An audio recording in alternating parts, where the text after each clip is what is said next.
This week, I'm joined by designer, writer and hat connoisseur Matt Baxter of Baxter & Bailey. Matt's been in the game for 3 decades. Trickett Webb, Blast, 3 Deep Melbourne, 300 million Together Design. Then in 2012, he co-founded Baxter & Bailey with Dom Bailey.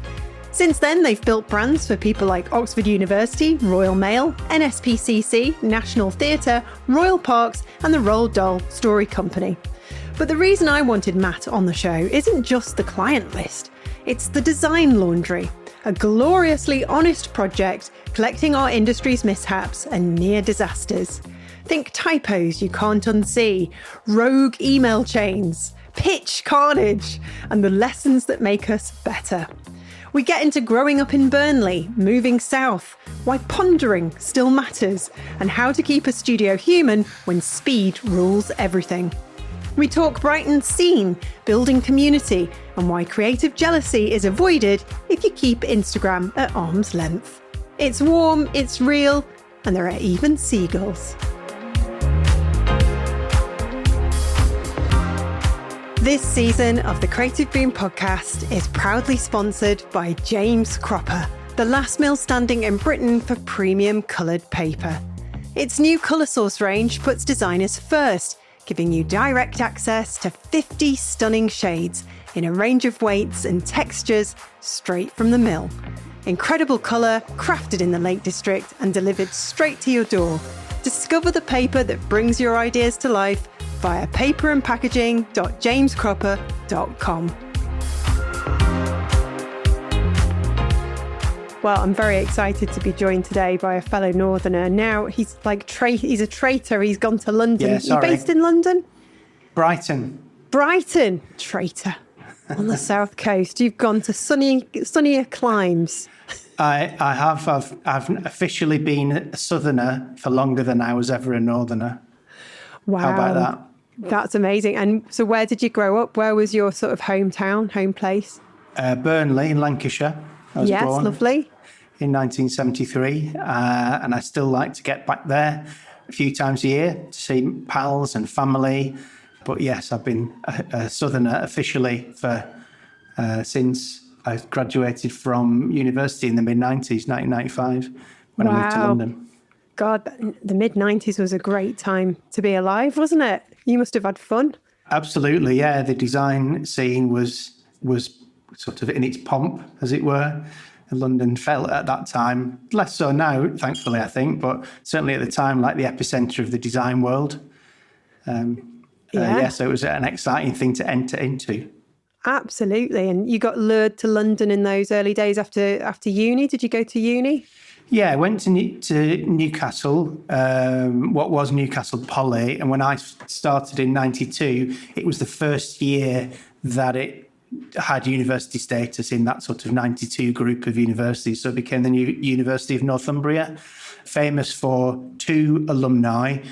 Johnny Ive studied product design there, and Vaughan Oliver studied graphic design there. They're sort of probably the 2 most famous, notable alumni. And yourself. Me, obviously. Yeah, of course. Yeah. And so I went there in 92, graduated in 95. And I was going to say at the time, it was either you went to London or you did something else for a living. But that's very much not the case, actually. There were pockets of design industry happening in an exciting way in lots of parts of the country. So, in fact, I was quite tempted by Edinburgh, and a chap came to the degree show and from a place called Pure Design in Edinburgh and was interested in my work, but I kind of had my heart set in London. Lots of my fellow graduates were heading down, so that's what I did. Yeah. And you just went down and never returned, like Dick Whittington. Yeah. Although, do you know what? A Brighton taxi driver told me the other day that no matter how long I spend in this city, I will never be a Brightonian. So there you go.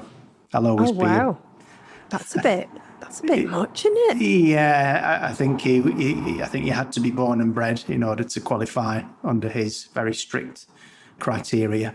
Oh, maybe he was a bit bitter that all these outsiders were coming in, taking their jobs. Yeah. All these northern graphic designers and filmmakers and animators are filling up the lanes. Brighton's a fab little spot. I mean, you've got a bit of a slow train to London. I don't know why they haven't sorted that out yet, but there you go.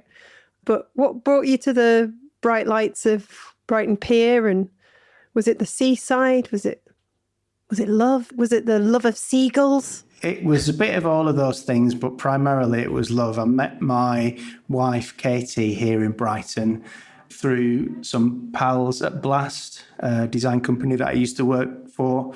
And they were having a jolly down to Brighton, having just completed a project for the University of Sussex. And they said, and I just got back from travelling. I've been working in Australia for a couple of years at a design studio in Melbourne. And I just got back and they said, oh, we're going for a jolly down to Brighton. Do you want to come? And invited me down with them. And I did. And as a result of that trip, met my wife, Katie, who was their client, who they were taking out to celebrate at the end of the project. And yeah, Brighton's been part of my life in an increasingly significant way ever since. Wow. What was her opening line or yours? So I'm being really nosy now. Do you know what? I wish I could remember. It was a long and boozy and fun-filled evening. But she's originally from Wakefield in Yorkshire. So I think we sort of, the northern connection, as is often the case in various aspects of life, you sort of gravitate towards people with whom you have some sort of shared history or geography or something, don't you, I think? Wow, there'll be a movie of your life one day and it'll all be, was this in the 90s or later on? This was it later on, early 2000s. Oh. Yeah, but who will play me? Harry Hill probably is a shoo-in. You went straight for it. You were right in there. Yeah, but it's back then, Matt, when I presume you had a bit more hair. Not a lot. Oh. No. Well, there you go. It's a sign of high masculinity. It's fine. Yeah, exactly. Yeah. And I compensate by buying too many hats. Oh, yes. Oh, gosh, I'm only just getting into all this. I've neglected the way I dress for years and I'm just starting to make an effort with, various nice brands and stuff. And the hats is another level, isn't it? It is. It's kind of a necessity for us follically challenged individuals. But my wife Katie would definitely say I've taken it to a slightly obsessive level. But oh, really? How many hats have you got? Too many. But I occasionally try to put them all on at once. And the stack of hats is almost as tall as I am these days. Do you do the threading, the classic threading? Match the colour with the socks? Occasionally, yeah. I like there to be some kind of through line. Although today, you can't see all of me, but I'm sort of fairly black clad, a bit like you. Yeah. So I decided to go slightly brighter with my headgear today. Well, how long am I allowed to ask, since we've talked about being, follically challenged and all the rest of it, but how long have you been in the design industry now, Matt? 30 years this summer. Right. Yeah. So you've gone through the ups and downs, the highs and lows. You've seen the whole change. Yeah, I think that when I graduated in 95 and I decided straight away that I wanted to go to London, and it was in an era, and you'll have heard this from various people you've spoken to over the years, I'm sure, you kind of wrote letters to the agencies that you wanted to work for. But I was definitely keen on heading down, to London. But I think in 95, correct me if I'm wrong, but was that a recession year? It was a sort of challenging financial year. It was tough. I remember the Prodigy played Glastonbury that year. Ah, good memory. Well done. Yeah. I was there. Were you? Yeah. Yeah. So 95. So were they in their sort of Charlie Says sort of rave No, era? it was it after post. that? It was like coming onto the stage in a big giant ball. Oh, yeah, okay. And all that kind of jazz. Yeah. I'm just looking at what happened in 1995 in the United Kingdom. Quite a lot. Good grief, it was Arsenal's glory years, wasn't it? Well, I don't know. Despite coming from a Burnley, a football-obsessed small town. I'm not especially football obsessed, I'm afraid. Oh, well, that's fine. And I do neither go to am watch I. them now and again. Okay. Yeah, I had a feeling it was like a financially trepidatious year in some sort of way, 95. But I got a job at a studio called Trickett and Webb. Lynn Trickett and Brian Webb were external assessors at my course, and they came up and reviewed the degree work and invited one or two people to go for interviews. And I was given a placement there, which after a couple of weeks became a full-time job, and I was there for 4 years. Wow. Committed. Yeah. I mean, I think that kind of 3-4 years is first job standard, maybe. Maybe people move a bit faster than that these days. I don't know. I think they do, yeah. Do Maybe they? at least a year, and that's it. Yeah, right. But it was brilliant. It was an amazing studio, great clients, really creative. Clients across lots of different sectors, packaging for boots, branding for arts and culture institutions, all sorts, really good and varied, and they placed a lot of trust in the design team, even junior designers, new starters like me. I remember doing one of my first projects was a thing for Fedrigoni, the paper company. Yes.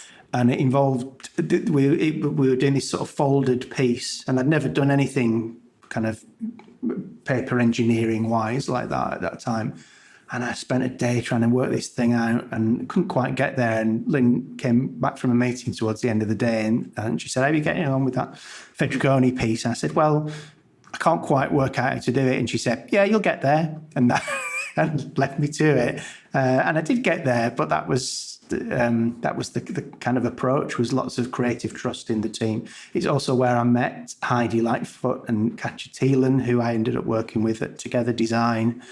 Met half of London's design industry, because I moved to London at the same time as pals from university, and there was just a very rich orbit ecosystem, call it what you will, of people working in the industry, young people, and a great place to start. Yeah, amazing times. Yeah, sounds like amazing times. I think the contrast now, when all the clients want everything quicker, faster. Do you still get that kind of breathing space to be creative, or is everything just speeded up now? And in work now, I suppose we do our best to factor that in, to allow time for that. But there's definitely an expectation that things move quickly, things happen fast.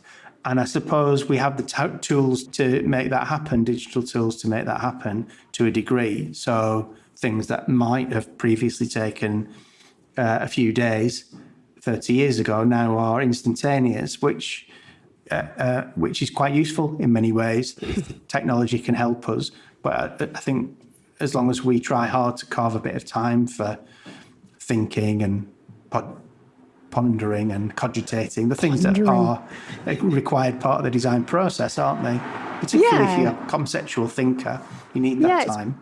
How do we justify it to ourselves, though, when we're just sort of pondering? I mean, I always kind of forget to ponder, and pondering's an underrated enterprise, I would say. Yeah, I think so as well. It's an important part of the process, surely. Yeah. And it's nice to ponder over a cup of tea, stood by the kettle with your hands on your hips. Exactly. Pondering. Yeah. What's next? How do I fight the next fight?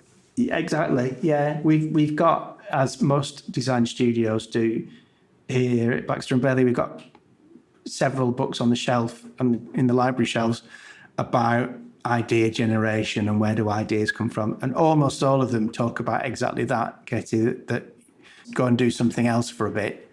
Forget the problem, forget the thing that's immediately in front of you, put the kettle on, or go for a walk, or have a swim, or some variation on do something different. And the pondering bit is an important part of the process, forgetting and thinking about something else. Yeah, I think it's important.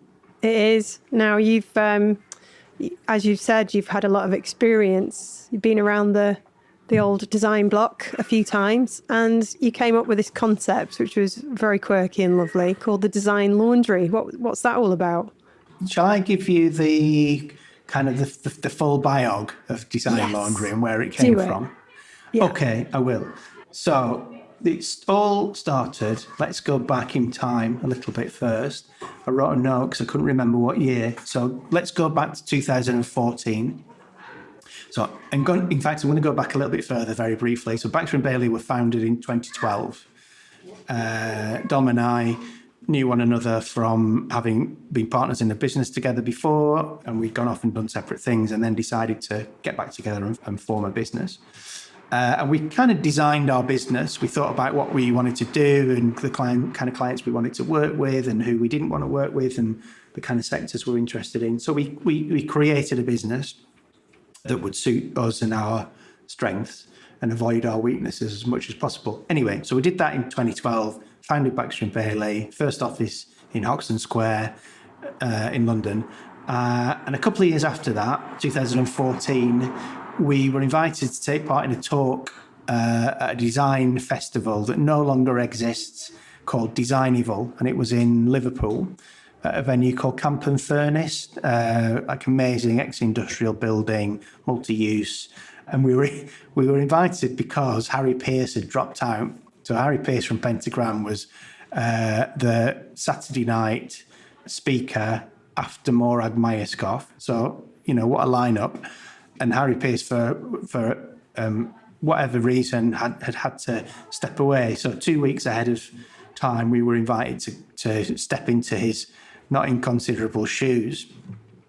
And Dom and I both very keen on, if we're invited to do things like that, we're lucky enough to be invited to do things like that, we kind of like to give ourselves a challenge to talk about something that's of interest to us and the audience. We're keen to avoid the portfolio show and tell approach, which has its place and it can be done brilliantly by lots of brilliant people, but we like to give ourselves a challenge sometimes. Anyway, so we thought, we were 2 years into our business, let's talk about the decisions that we made in order to design the business that we wanted to run. We called the talk Skeletons, and it was about how past events over the previous 15 years of being designers had shaped Baxter and Bailey. So the mistakes we'd made, the errors that we'd made, the cock-ups that we'd encountered, the horrible clients that we'd grappled with, all elements that went into the mix of designing Baxter and Bailey. And we called this talk Skeletons, and we talked about how these mistakes had shaped how we kind of set our stall out. And it went pretty well. It was a good talk. We enjoyed it, and there it ended. But then this idea of skeletons just kept sort of bobbing back up to the surface. We thought there was something else in it. It sat in a folder on our server of embryonic ideas that might go somewhere. We kept coming back to it. And then eventually, this is quite a few years later, so back to 2022, maybe 23 even, we thought, let's try and do something with this idea, because there's at the very least a talk in it, a talk series, maybe a book, a website, who knows, but there's something about this idea of skeletons. And I found the email that we wrote in order to sort of try and clarify this idea, this sort of elevator pitch for skeletons. And this is what I wrote. It says, despite what agency websites and shiny social media accounts might suggest, every successful design career is littered with creative missteps, aesthetic cock-ups, bad decisions, terrible clients, ugly work, and downright disasters. Fortunately, these are peppered with the odd lucky break and moment of serendipity along the way.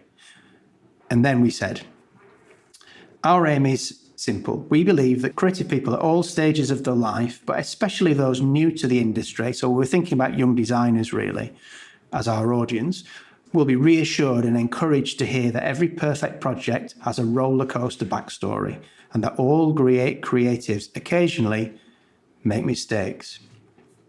And what we concluded by saying, and in fact, it is these mistakes and lucky breaks that help to shape every great creative career.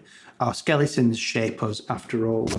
So at that point, it was core skeletons, and it was about how your skeletons kind of inform who you are, shape who you are. So rather than being embarrassed and dismayed by your mistakes, it was about sharing them, talking about them, your career mistakes specifically, creative career mistakes.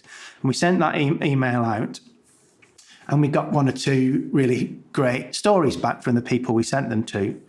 Just people that we knew, other designers, people in our orbit, our design pals, let's call them.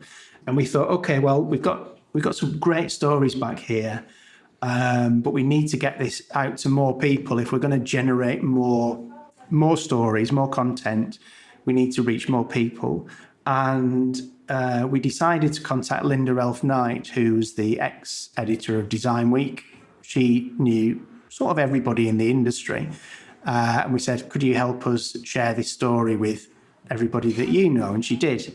And eventually, it took a while, but eventually, one by one, and then over the weeks, faster and faster, we got loads and loads of brilliant stories, mistakes people had made, disasters, cock-ups, things that at the moment felt excruciating, cataclysmic, kind of career-ending, but on reflection, made them better at their job, better creatives, more resilient, all of that. That was the principle, really.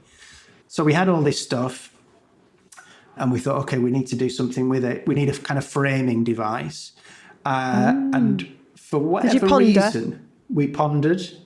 Some pondering definitely happened, and some cogitating happened. Yeah. And we decided that we would like to present it as a sort of collection, a museum, and we called it the Museum of Mishaps. And we went through this whole design phase, wrote a design brief, internal project, got the design team involved, create a brand identity, and started to build a digital home, a kind of online museum called the Museum of Mishaps, where you would walk around and encounter these stories in different rooms, different wings of the museum that were dedicated to different kinds of mistakes. And as lots of self-initiated projects do, it sort of stalled at that point.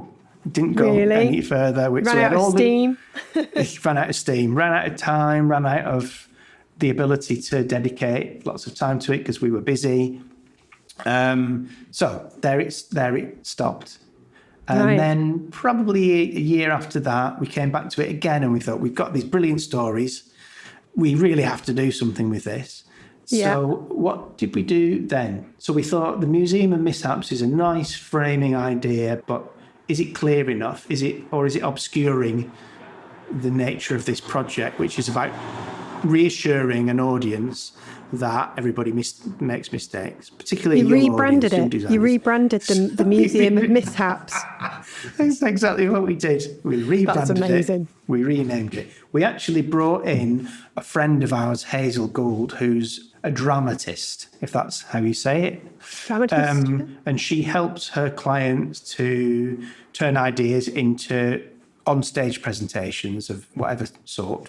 She quite often works, interestingly, with musicians, members of orchestra who need to present something to an audience.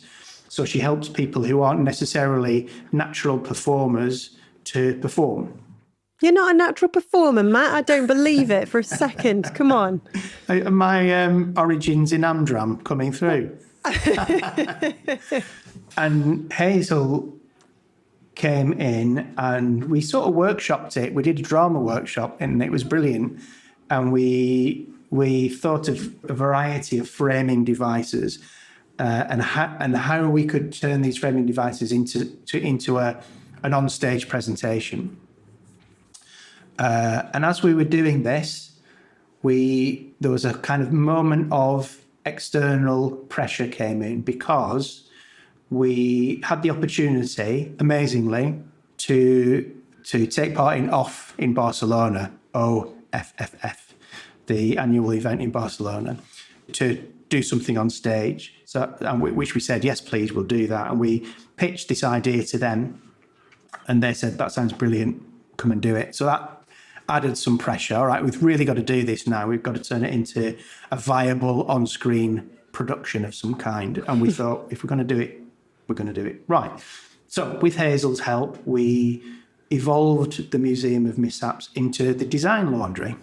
Nice. And I've just dug out, actually, some of the sketches that we drew with Hazel in the workshops. So forgive the scrattiness of some of these. But we kind of designed our outfits for the... Love it. those to look like laundry workers. We thought about the fact that we should have kind of Doc Cotton style laundry bags as stage props. It's like playing again. Yeah, and crucially with Hazel, this is a particularly scratchy drawing, but we thought on stage we need a washing line and we need to be able to hang items up as we tell some of these stories. So through this process, the Design Laundry was born.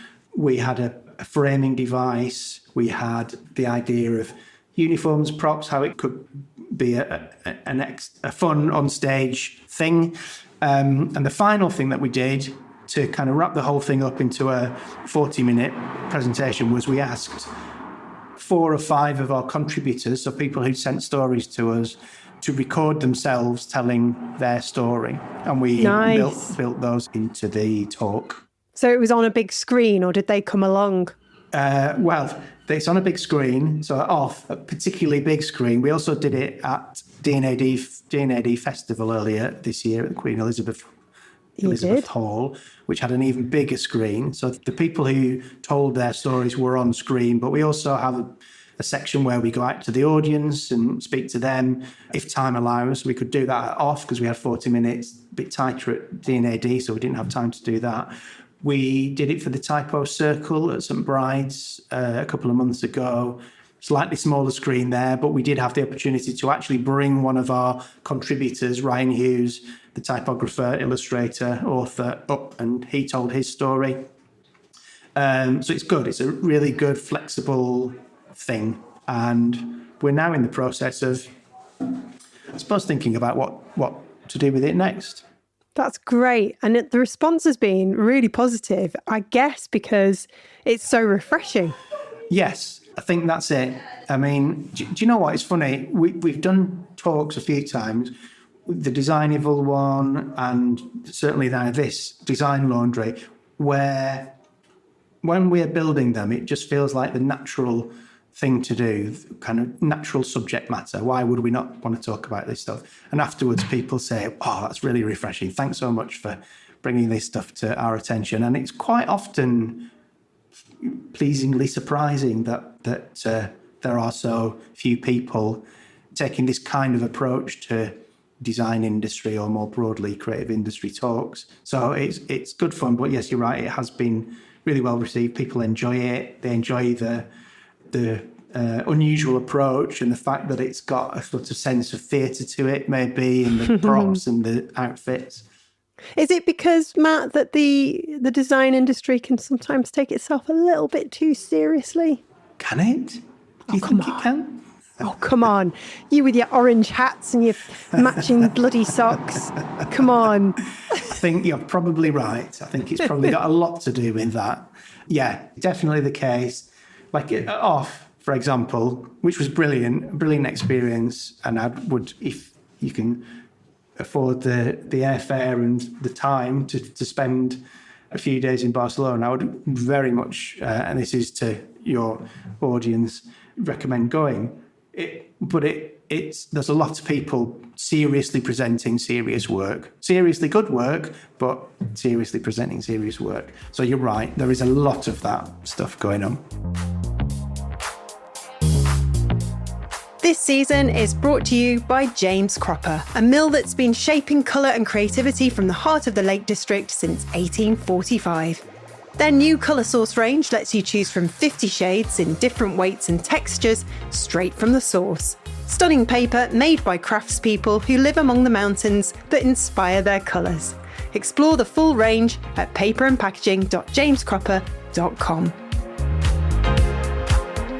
Also, have you had people say, "Oh gosh, you're so brave, you're so brave"? Because I've taken on a kind of slant with Creative Boom. I mean, we've always been warm and cuddly, but I've taken on a sort of, I'm putting my face behind everything a bit more and I'm bringing a bit of cheekiness. Yeah, I've noticed that. It's great. I think it's great. Oh, thanks, love. Yeah. Well, I've eased myself in gently. I've been doing the podcast for 5 years and now I've gone, oh, flipping heck, I've got to get on video, haven't I? Just as my face starts to sag. I mean, I'm, the female equivalent of losing your hair. I was like watching a vlog back the other day and I said to my sister-in-law, I've got jowls. I've never noticed that before. I was like perfectly happy before I saw myself on the big screen. She's like, don't you dare. Don't you dare.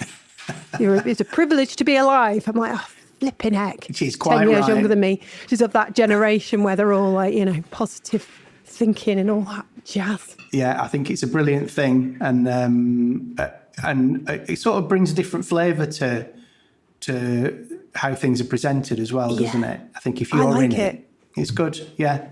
But why does it have to be brave? That's what I find interesting, Matt. I think maybe it's people who say that, because I don't think Design Laundry is brave from our point of view. We're not really revealing much of ourselves. Dom and I do tell a kind of personal disaster story within the format of the talk, but we're mostly revealing other people's stories. So I think if people say, oh, yeah, I couldn't do that, or really brave, maybe it's just about the very fact that you are willing to be straightforwardly yourself on screen or on stage, and lots of people aren't comfortable doing that. And I think, certainly for me, it's taken however many years I've been working, 30 years to get to a point where I'm quite happy to be a bit daft on a stage and wear a Design Laundry outfit and haul laundry bags around because... Yes. And why is that? The gift of getting older, isn't it? It's the gift of getting older. Yeah, it's hopefully that. Yeah. Yeah, you're not here on a dress rehearsal. You've probably had at this point some loss, some suffering, maybe some health problems. We don't have to go there. That's certainly the case for me. And I'm just like, what am I worried about? Just crack on, have a laugh. Yeah, what are you worried about? I mean, this is, exactly that. But it is quite tricky, isn't it? If you think back to when you were 17, 18, somebody saying, don't worry about what other people are thinking. It's very hard to take on, isn't it? Very I'm giving tough. This type of advice to my son who's just started university this year. He's in Leeds.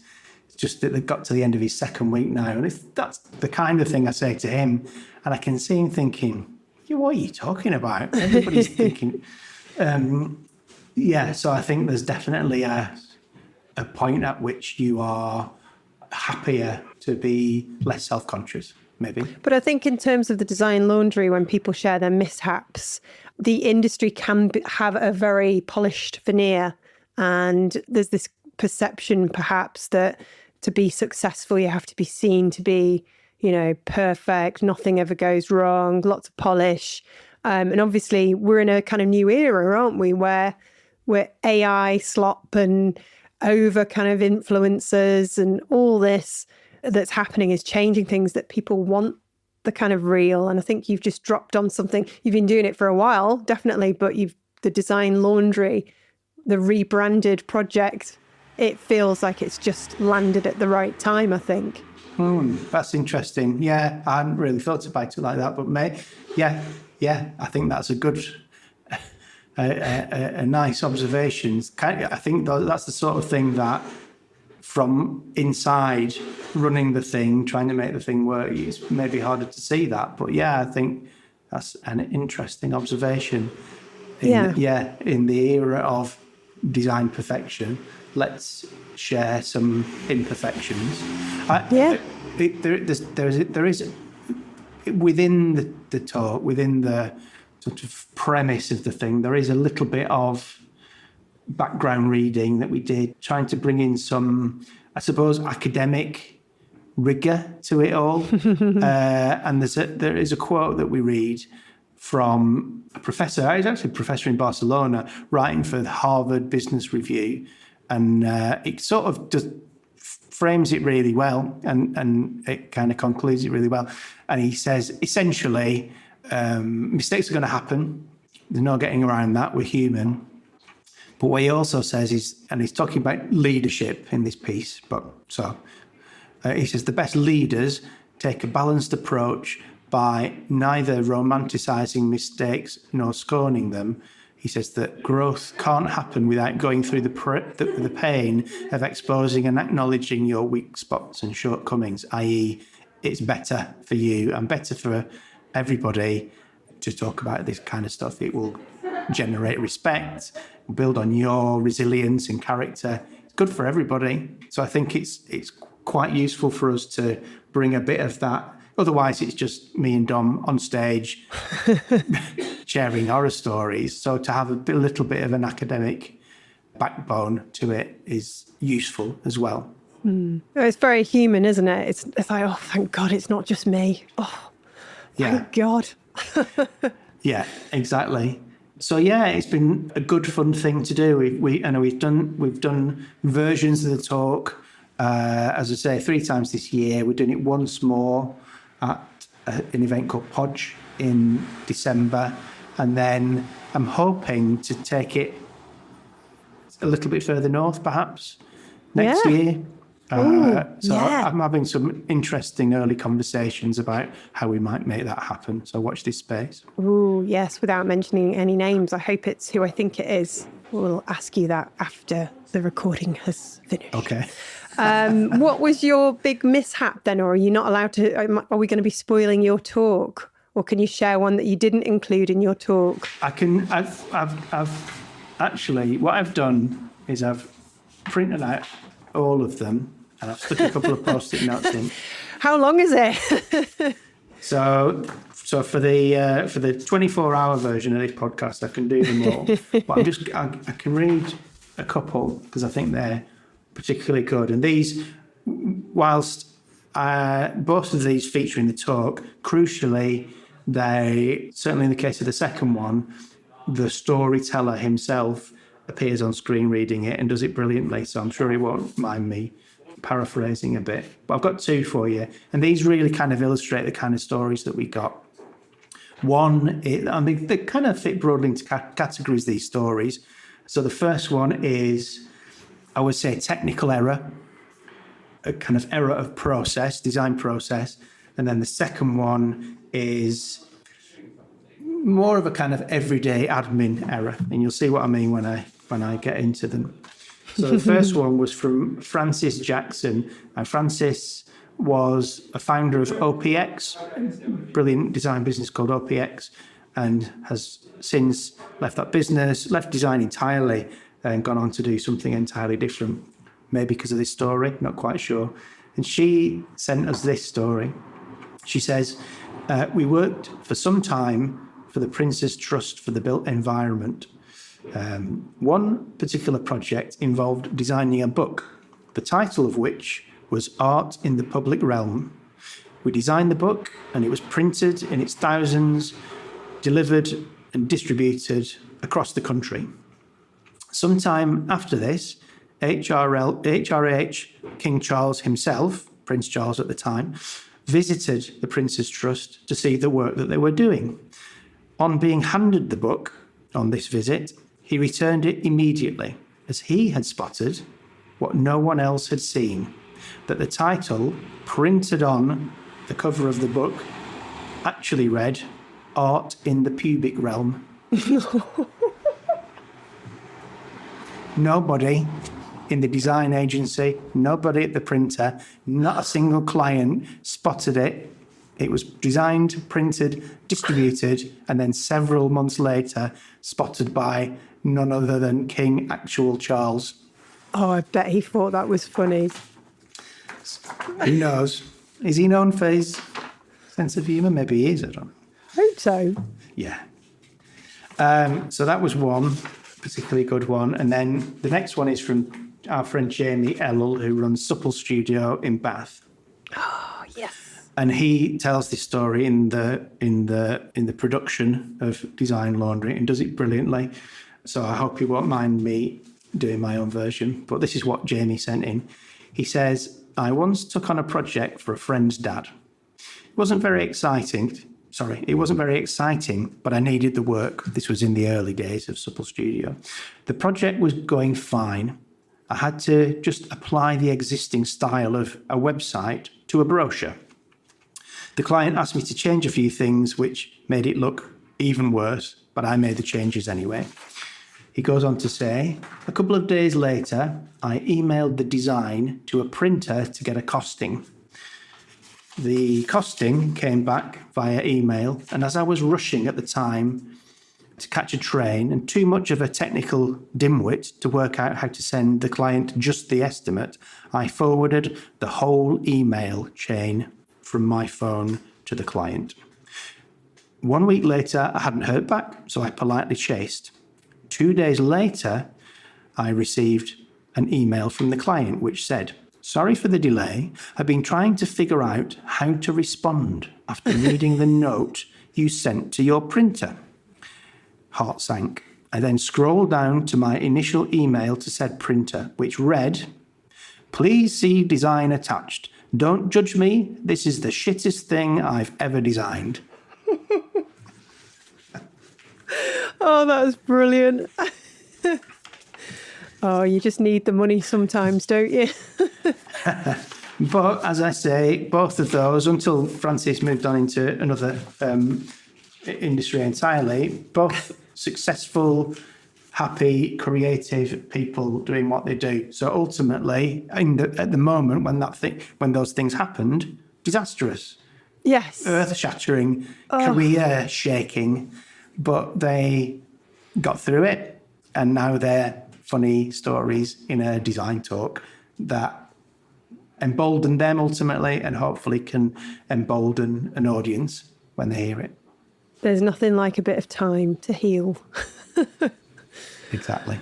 You've obviously gone through a lot of these stories and you've reflected yourselves, I'm sure. What have you learned the most out of all of this? Have there been any kind of like moments of clarity? I think we've learned that there are common types of mistake, creative ones, I suppose, broadly, technical ones, but there are also, these are a category of their own, really, mistakes that are not made by the designer or the creative, they're made by the client, but they reflect in a disastrous way on the designer in the moment. So decisions by clients, comments by clients. So we've got a whole category of those. But what I'm saying is, what we observed was there are shared mistakes that we all make. Email fails, technical cock-ups, bad design decisions. They're quite often presentation-based, so lots of kind of embarrassing presentation type stories. So they're kind of common themes that everybody encounters at some point. So we thought that was quite useful in that there's a kind of unifying, we've all done this stuff element to it all. I think that's what occurred to us in kind of reflecting on it all. And also that inevitably, in the moment, these things feel disastrous, cataclysmic, but people bounce back quite often very quickly. People often still cringe a little bit at their own stories. So Jamie telling that story in the video in our design talk is visibly embarrassed to be telling it. You can see the cringe in his shoulders. But and quite often, it's quite often the case that the incident, whatever the inciting incident is, positively affects the behaviour of the individual. So Jamie always checks his emails now, make sure there are no kind of ruderies hiding in the chain. People check their copy more diligently, and there are learnings to be made out of all these mistakes, other than shit happens, get on with it. And what have you personally got out of the whole experience? Has it sort of made people warm to you a bit more? Have you gained clients out of it? I don't think so far the audiences have been design audiences, so peers, industry folk. And I think that will probably continue to be the case. It's a talk that's made for creative people who are in some version of the creative industry, whatever it is that they do specifically. But I think what has it done? We're probably those design laundry guys for some people. Not Baxter and Bailey. Well, yeah, I think that there's probably a good association between us as an agency and this talk, and the sort of fun and the kind of creativity of the presentation, the creativity of the talk itself, I think reflects positively on us. The fact that we are talking about something that has a bit of weight, we've got an opinion about it, it's useful to people. I think that's all good, positive stuff for us. It is, after all, if we're being kind of straightforward about it, a marketing exercise. We're doing it partly because we enjoy it, but also partly because we want people to talk about our agency. So I think it's achieving its aim in that regard. Yeah, but one of the big questions is what where next with it? It could become an online repository if we can figure out a great way to present what is effectively quite a lot of text content in a really engaging, fun way. It could be a mixture of video and audio, I'm not sure. Is it a book? Is it just an evolving version of the talk? Lots of possibility, I think. Absolutely. Has anybody wanted to remain anonymous? Yeah. And yes. Did you say they were allowed to, or do they have to put their name to it? No, we were happy for some to remain anonymous. Not many, just one or two. God, they must have been embarrassing stories then. Go on, tell us who it was. Yeah, I can't actually remember which ones were sent anonymously. I mean, we didn't receive them anonymously, but right, okay. One or two people did say, I'm not quite sure if I want to put my name to this. But, really, all the stories are coming from people who are trying to run successful businesses by and large. So everybody has a degree of caution, don't they, about things that might reflect badly on them. Yeah, oh gosh, yeah. But with a little bit of hope and a bit of luck, what you're doing is the other added extra is that it's opening up a conversation, and it's also showing younger designers that it's okay to make mistakes. Try not to make mistakes, but don't beat yourself up if those things inevitably happen. Yeah, exactly. Yeah. Well, I mean, I've probably got a lot of laundry that could do with washing. There's been plenty of some stories. Yeah, maybe I will. 16 years of running Creative Boom, 10 years of running my own PR digital agency. Yeah. I've got stories. I bet you have. I couldn't be anonymous though, because it would be too obvious that it was me. Yes. How would you anonymise? I'd just pretend I ran something else rather than a media platform. Yes. Yeah. Well, particularly now that you're becoming much more of a visible part of the mix as well. Yeah. Oh, sometimes I wake up in the middle of the night and I go, oh my God, what am I doing? What am I doing? My face is out there. There's somebody out there now making AI content with my face. Oh. But then it soon passes and I'm fine. I think you get to an age where you think, what's the worst that can happen? So I'm, being used illegally somewhere in the far corner of the world for a film I didn't agree with. It could be worse. It could be worse. Well, thanks, Matt, so much for sharing the story about the design laundry and giving us a little bit of insight. It will be really interesting to see where you take it next. Definitely an interactive website. That would be fun. Yeah, well, what I would say, if you don't mind me saying, is that we're totally open to receiving more stories. It's really just a page, a landing page at the moment, a collection point, thedesignlaundry.com, ready for stories, and who knows what it might become. But if you have one and are willing to share it, throw it in our direction. And you might feel a little bit better, lightening the old shoulders. Exactly. That's the idea. It works. It does work. Sharing is caring. Exactly. All right. Well, thanks so much for coming on the Creative Boom podcast. Thanks, Katie. Great pleasure. Thanks for the invite. I've hugely enjoyed it. That was Matt Baxter of Baxter and Bailey. Big thanks to him for being so open and for making space for imperfection and reminding us all that we're just human. If you've got a story for the Design Laundry, share it at thedesignlaundry.com. You'll feel lighter, brighter. I promise. Links are in the show notes too. If you enjoyed this, follow Creative Boom wherever you listen, tap 5 stars, tell a friend who needs a nudge to keep going, and you can find more interviews, resources and inspo at creativeboom.com and over on our socials. Matt, thanks again, and to you for listening. Take a breather, put the kettle on, ponder a little bit, and I'll see you on Thursday. Thanks again to James Cropper for sponsoring this season of the Creative Boom podcast. Remember, its colour source range gives designers direct access to 50 beautiful shades and a choice of textures, all crafted in the Lake District and delivered straight to your door. Explore the collection and bring your next project to life at paperandpackaging.jamescropper.com.